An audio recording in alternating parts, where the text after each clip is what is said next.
नमस्कार विद्यार्थियों, कल हम पढ़ रहे थे पॉलिटिकल साइंस में संविधान क्यों और कैसे, कक्षा 11 के अंदर अध्याय जिसमें हमने काफी कुछ तक अध्ययन कर लिया था। हमने कल पढ़ा था संविधान का स्वरूप। संविधान के स्वरूप के अंदर हमने जो पढ़ा था संविधान का स्वरूप, उसकी अच्छे से जानकारी हासिल की और संविधान सभा के कामकाज की शैली के बारे में भी हमने अध्ययन किया। आज हम पढ़ेंगे कार्यविधि, संविधान के स्वरूप की कार्यविधि। संविधान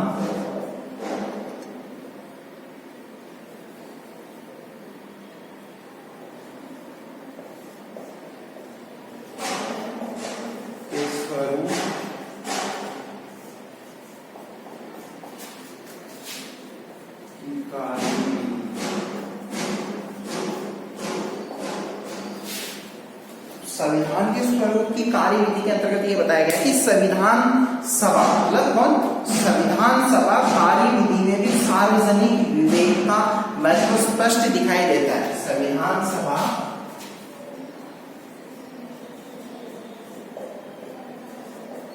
की कार्यविधि में सार्वजनिक विवेक का, सार्वजनिक विवेक मतलब सार्वजनिक विवेक का महत्व स्पष्ट दिखाई देता है।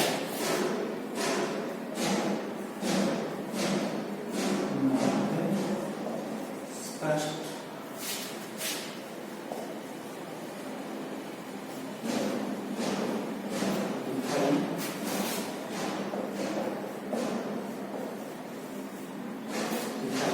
देता है। ठीक है, अब देखो संविधान सभा की 8 मुख्य कमेटियां थी, मतलब संविधान सभा की अंदर कितनी, संविधान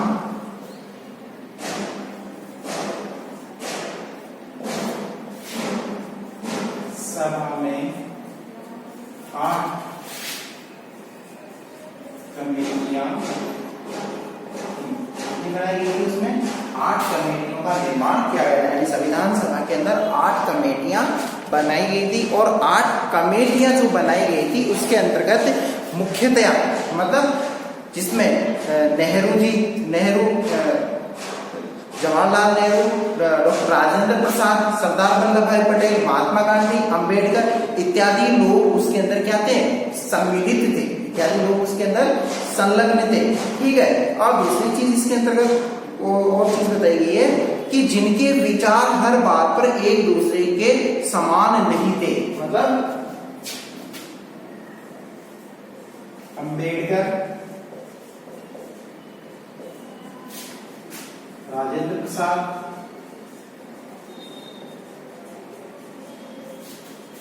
आदि के विचार क्या नहीं थे, समान नहीं थे, मतलब इनके विचार एक समान नहीं थे। एक समान इनके विचार नहीं होते हुए भी किस तरह से कार्य कर रहे थे। अब देखना, एक जैसे विचार नहीं थे। अंबेडकर तो कांग्रेस और गांधी के बड़े आलोचक थे।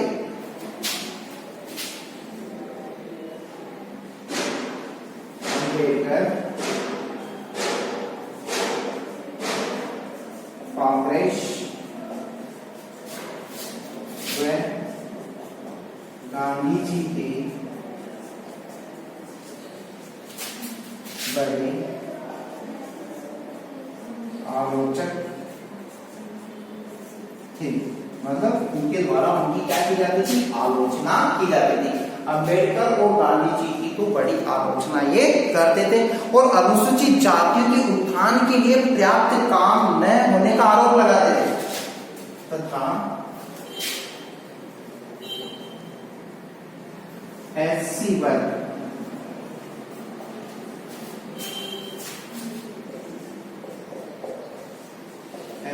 का उत्थान न होने का आरोप लगाते थे। मतलब अंबेडकर कांग्रेस और गांधी जी के बड़े आलोचक थे तथा ऐसी वर्ग का उत्थान न होने का आरोप भी उनके द्वारा लगाया जाता था। ठीक है, और इसी में कि इनके द्वारा क्या किया गया, ये प्रयास किया गया कि फैसले आम राय से हो। और क्या प्रयास किया गया था कि फैसले आम राय से कोई भी प्रावधान किसी भी खास हित समूह के पक्ष में न हो। फैसले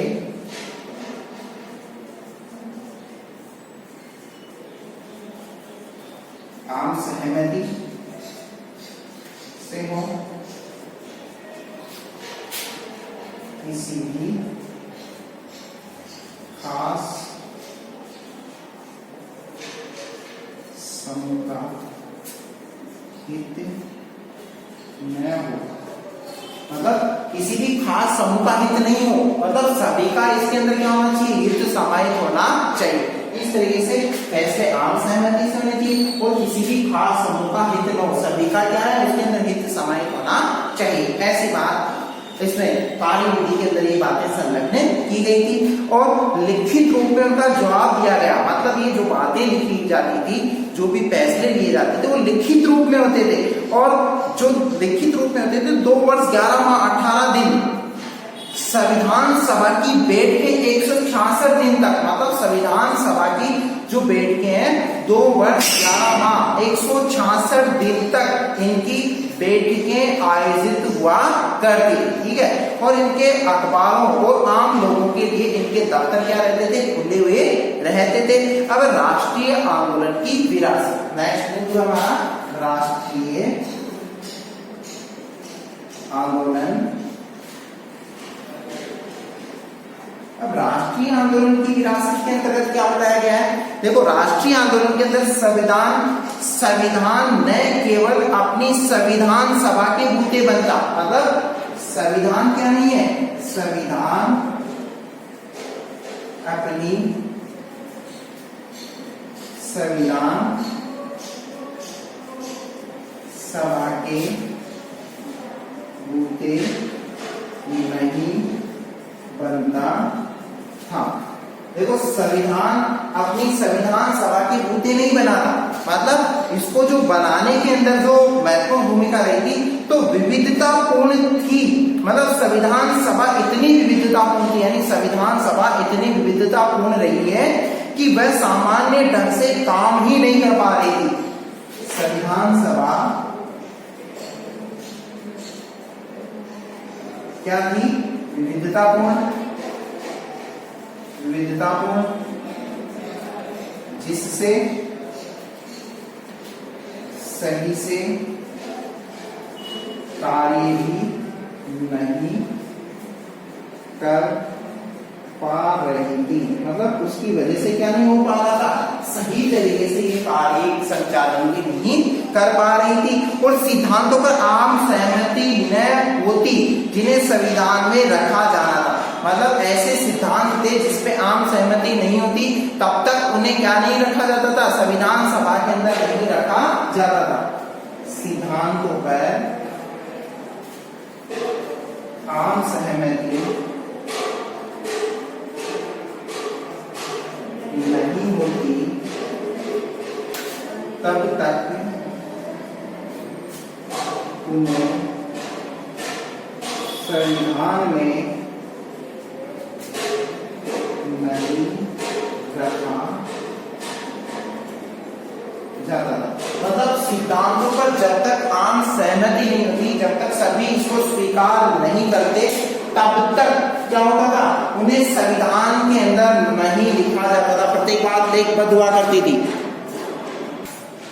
देखो संविधान सभा के बूते नहीं बनाए। राष्ट्रीय आंदोलन की विरासत के अंतर्गत क्या बताया गया कि संविधान सभा के बूते नहीं बनाता, और जो बात जब तक आम सहमति नहीं हो जाती किसी बात के लिए, तब तक उसको संविधान के अंदर उल्लेखित भी नहीं किया जाता, ठीक है।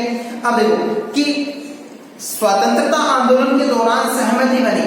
अब सहमति कब बनी थी, स्वतंत्रता आंदोलन के दौरान, मतलब ऐसा कहा जाता है कि सिद्धांतों पर आम सहमति न होती जिन्हें संविधान में रखा जाता था, मतलब जिन उद्देश्यों को संविधान के अंदर रखा जाता था उन पे आम सहमति नहीं होती थी, और सिद्धांतों पर स्वतंत्रता आंदोलन के दौरान सहमति बनी। मतलब सिद्धांतों पर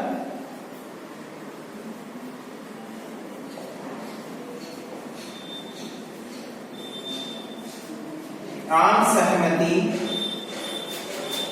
स्वतंत्रता का स्वतंत्रता आंदोलन पर बनी। सिद्धांतों पर आम सहमति स्वतंत्रता आंदोलन पर बनी थी। ठीक है। और दूसरी बात कि भारत में सरकार का स्वरूप और संरचना कैसी होनी चाहिए। अब संविधान जो रचा जा रहा था उसके अंदर ये रखा गया था कि संविधान सभा केवल उन सिद्धांतों को मूर्त रूप और आकार दे रही थी। कौन से सिद्धांतों को मूर्त रूप और आकार दे रही थी? राष्ट्रीय आंदोलन से विरासत में प्राप्त किए थे। मतलब उन्हीं सिद्धांतों और उन्हीं आदर्शों को मूर्त रूप दिया जा रहा था जो कहां से मिले थे? राष्ट्रीय आंदोलन से प्राप्त हुए थे। जो राष्ट्रीय आंदोलन से जो सिद्धांत प्राप्त हुए थे उन्हीं आदर्शों को मूर्त रूप दिया जा रहा था। संविधान लागू होने के कई दशक पूर्व से, मतलब संविधान लागू होने के कई दशक पूर्व से ही राष्ट्रीय आंदोलन में उन प्रश्नों पर चर्चा हुई थी। कौन से प्रश्नों पर चर्चा हुई थी? जो संविधान बनाने के लिए प्रासंगिक थे। मतलब उन विषयों पर चर्चा होने लगी थी जो किसके लिए आवश्यक थे? संविधान बनाने के लिए आवश्यक थे। अब जैसे भारत में सरकार का स्वरूप और संरचना कैसी होनी चाहिए। अब कौन से स्वरूप और सिद्धांत थे कि भारत में सरकार का स्वरूप व संरचना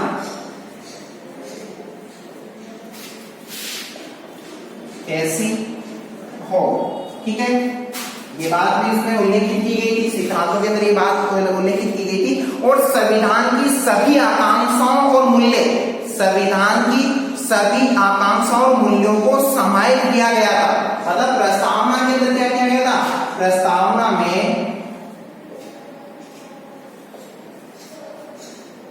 संविधान की सभी आकांक्षाओं व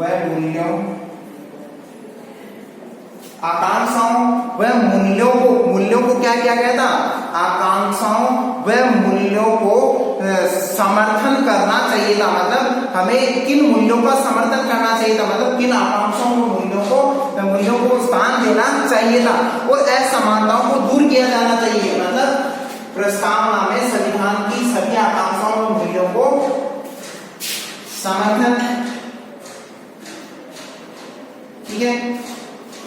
और तीसरा था, इसके अंतर्गत जो तीसरी जो बात थी वो रखी गई थी कि मूल्यों का समर्थन करना चाहिए। मूल्यों को समर्थन। ठीक है। और तीसरी असमानताओं को दूर किया जाना। असमानताओं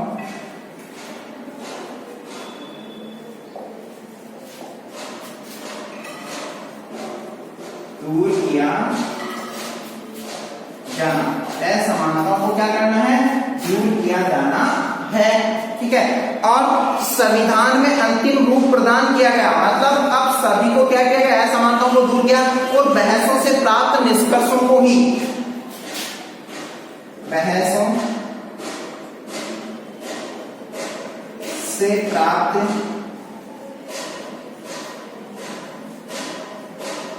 निष्कर्षों को ही संविधान में स्थान दिया। मतलब बहसों से जो प्राप्त निष्कर्ष है उन्हीं निष्कर्षों पे क्या दिया गया? संविधान में स्थान दिया गया था। ठीक है। अब राष्ट्रीय आंदोलन से जिन सिद्धांतों को संविधान सभा में लाया गया, मतलब राष्ट्रीय आंदोलन से जिन सिद्धांतों को संविधान में लाया गया था उसका सर्वोत्तम सारांश क्या था? सर्वोत्तम सारांश ये था कि 1946 में प्रस्तुत उद्देश्य प्रस्ताव में मिलता है। मतलब 1946 का उद्देश्य प्रस्ताव कब का था? 1946 का उद्देश्य प्रस्ताव। और 1946 का जो उद्देश्य प्रस्ताव है उस प्रस्ताव में ये बातें उल्लेखित की गई थी। कौन सी बातें उल्लेखित की गई थी कि संविधान सभा के उद्देश्य को परिभाषित किया गया था। संविधान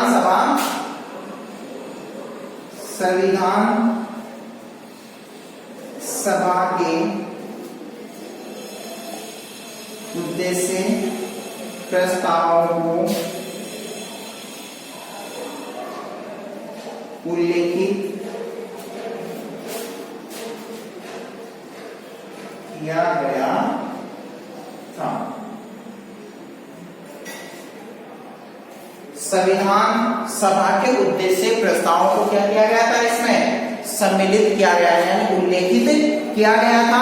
और संविधान के मौलिक प्रावधान कहा गया था और इन्हें क्या कहा गया था, पिछले भाग में जिसे संविधान का मौलिक प्रावधान कहा गया था उन्हें वह वास्तव में उद्देश्य प्रस्ताव में समाहित मूल्यों से प्रेरित और उसका सारांश है। और इसमें बताया गया कि हमारे संविधान में समानता, स्वतंत्रता और बंधुत्व और संप्रभुता को एक संजीव यानी सार्वजनिक पहचान मिली। मतलब हमारे संविधान के अंदर किन चीजों को सम्मिलित किया गया था, स्वतंत्रता, समानता और बंधुत्व को इसमें समाहित किया गया था। और हमारा संविधान नियमों और प्रक्रियाओं की भूल भुलैया नहीं है। हमारा संविधान कैसा नहीं था, नियमों और प्रक्रियाओं की भूल भुलैया ही नहीं था, बल्कि यह एक ऐसी सरकार बनाने की नैतिक प्रतिबद्धता यानी नैतिकता को इसके अंदर समाहित किया गया था हमारे संविधान के अंदर। और जो राष्ट्रीय आंदोलन में लोगों को दिए गए आश्वासनों को पूरा करेगी। यानी राष्ट्रीय आंदोलन के दौरान बुद्धिजीवी लोगों के द्वारा भारतीय जनता को यह आश्वासन दिया गया था कि अंग्रेज सरकार के शासन का उन्मूलन करने के पश्चात हम इस तरीके का संविधान रचेंगे, इस तरीके से लोगों को सुविधाएं मुहैया करवाई जाएगी, लोगों के हित के लिए इस तरीके से कार्य किए जाएंगे। तो वैसे संविधान को रचा गढ़ा जा रहा है। ठीक है, अब संस्थागत व्यवस्थाएं कौन सी थी इसके बारे में अध्ययन करते हैं, संस्थागत व्यवस्थाओं के बारे में। इसी के अंतर्गत संस्थागत जो व्यवस्थाएं हैं इसी के बारे में अध्ययन करते हैं।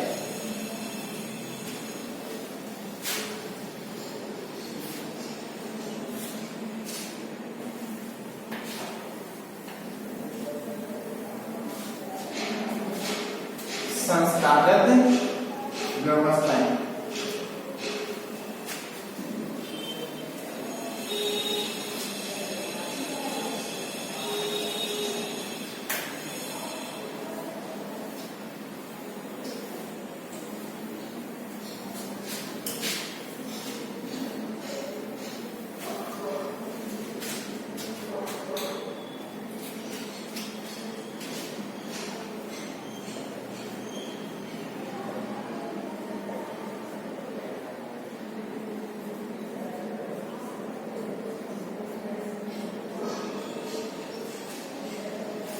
संस्थागत व्यवस्थाएं देखो, संस्थागत व्यवस्थाओं के अंतर्गत बताया गया कि सरकार की सभी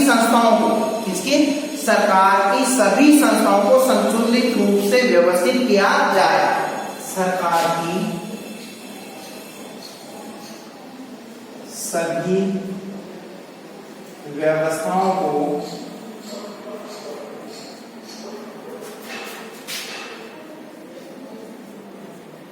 संतुलित किया जाए। मतलब सरकार की जितनी भी संस्थाएं हैं उनको क्या किया जाना चाहिए, संतुलित किया जाना चाहिए। ठीक है, अब सरकार लोकतांत्रिक रहे और जन कल्याणकारी के लिए प्रतिबद्ध हो। सरकार लोकतांत्रिक रहे वह जनता के प्रति प्रतिबद्ध हो। ठीक है, सरकार जनता के प्रति प्रतिबद्ध होनी चाहिए और शासन के विभिन्न अंगों विधायिका, कार्यपालिका और न्यायपालिका के बीच समुचित संतुलन। शासन के सभी अंग विधायिका, कार्यपालिका,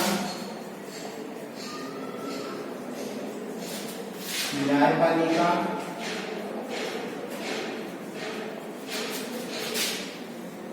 आदि में समुचित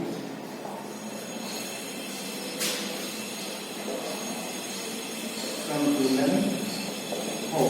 मतलब शासन के सभी अंग, विधायिका, कार्यपालिका, न्यायपालिका आदि में क्या होना चाहिए, समुचित संतुलन भी होना आवश्यक है।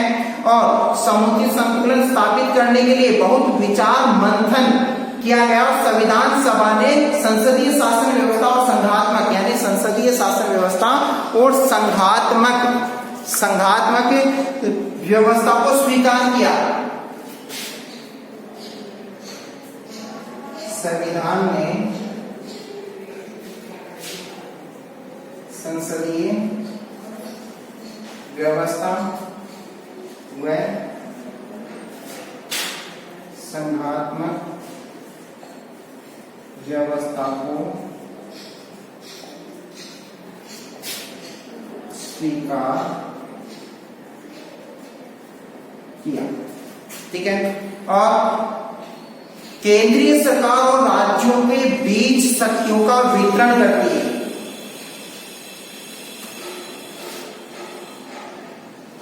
केंद्रीय सरकार व राज्यों के मध्य